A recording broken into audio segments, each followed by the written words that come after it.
తిరుమలలో ఒక ధార్మిక సదస్సు పేరుతో కొంతమంది సాధు సంతులను కూర్చోబెట్టి ఒక సమావేశం ఏర్పాటు చేశారు. దీనికి కారణం ఏంటంటే తిరుపతి చిత్తూరు జిల్లా నుంచి ఒక ముస్లిం భక్తుడు ఎవరో డైలీ యువర్ ఈవో అనేటటువంటి డైలీ యువర్ ఈవో అన్న నెంబర్కి ఫోన్ చేసి, అయ్యా నేను వెంకటేశ్వర స్వామి యందు భక్తి పరవశుడు అయిపోయాను, నాకు వెంకటేశ్వర స్వామి పూనకం వచ్చేసింది, నన్ను మీరు ఎలా చేయండి, నేను కొండపైకి వచ్చి వెంకటేశ్వర స్వామికి సేవ చేసుకుంటానని చెప్పి ఒక ముస్లిం భక్తుడు ఈవో గారికి ఫోన్ చేస్తే, ఈవో గారు దానికి స్పందించి మహానందం అయిపోయి, అయ్యి బాబాయ్ ముస్లిం ఒక భక్తుడు వచ్చి వెంకటేశ్వర స్వామిని కొలుస్తామంటున్నాడు, ఇది అసలు హిందువులకు ఒక పెద్ద విజయం, ఇది వాళ్ళంతా మతం మారిపోతున్నారని చెప్పి చంకలు గుద్దుకొని ఒక ధార్మికుల సదస్సు ఏర్పాటు చేసి దాంట్లో సాధు సంతుల్ని కొంతమంది ఆశ్రమంలో ఉన్నటువంటి స్వామీజీని కూర్చోబెట్టి, అన్య మతస్థులు ఎవరైనా వస్తే హిందువులుగా మారిపోవచ్చు, వారికి తిరుమల ఒక వేదికగా చేసి వీళ్ళందరినీ అక్కడ కూర్చోబెట్టి వీళ్ళకేమో పుణ్యనదీ తీర్థాలతో ప్రక్షాళన చేసి సంప్రోక్షణం చేసి వాళ్ళని హిందువులుగా మార్చేస్తారంట.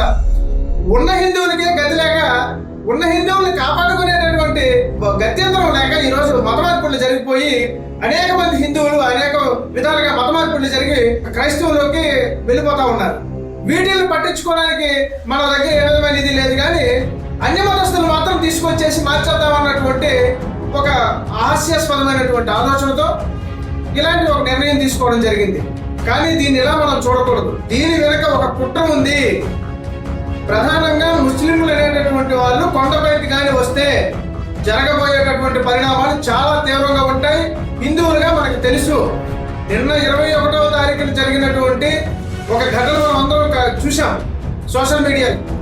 అయోధ్య రామ మందిరానికి వెళుతున్నటువంటి భక్తుల్ని మీరా రోడ్లోని ముస్లింలు ఏ విధంగా దాడి చేసి అద్దాలు పగలగొట్టి కార్లన్నింటినీ కూడా పగలగొట్టి మనుషుల్ని గాయపరిచినటువంటి దుస్థితిని మనం చూసాం. అంటే వాళ్ళు ఎంత విషయం కలుగుతున్నారు.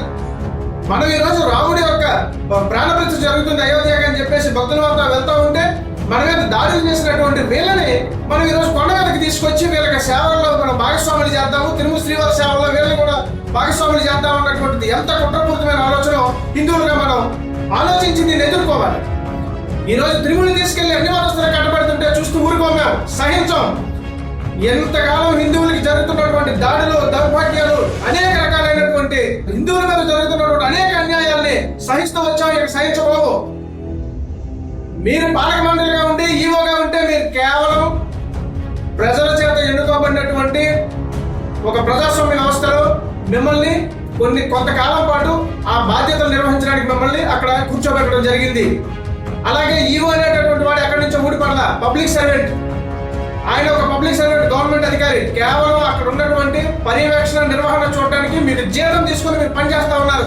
అంతేగాని ఇదేది మీ తాతలు కట్టించిన గుడి కాదు. మీకు నచ్చినట్టు నిర్ణయాలు తీసుకోవడానికి మీకు నచ్చిన వాళ్ళందరినీ ఇక్కడికి ఎలా చేసేసి కొండ మీదకి తీసుకొచ్చి మీకు నచ్చినట్టు చేస్తే మేము ఊరుకోము, హిందువులుగా చూస్తూ ఊరుకోము. ఇది హిందువులుగా మనం అందరూ కూడా దీన్ని ఎదిరించాలి. ఇలాంటి కుట్రపూరితమైనటువంటి చాలా కుట్రపూరితమైనటువంటి ఆలోచన జరుగుతూ ఉంది తిరుమలలో. దీన్ని మనం అందరం ఖండించాలి.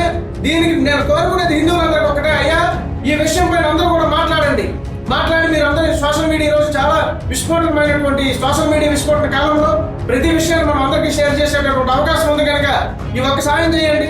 అయితే దీన్ని అందరికీ పంపించి తెలియజేయండి, లేదా మీరే ఒక విధంగా మాట్లాడి ఈ అంశం పట్ల మీరు అందరికీ కూడా పంపిస్తూ ఉండండి. దీన్ని ఎదుర్కొందాం. ఈ వీడియో చూసిన అందరూ కూడా వీలైనంత మందికి దీన్ని పంపించండి. ఈ సమాచారాన్ని హిందువులందరికీ తెలియజేయండి. మరో అంశంతో మళ్ళీ కలుద్దాం. జై హింద్.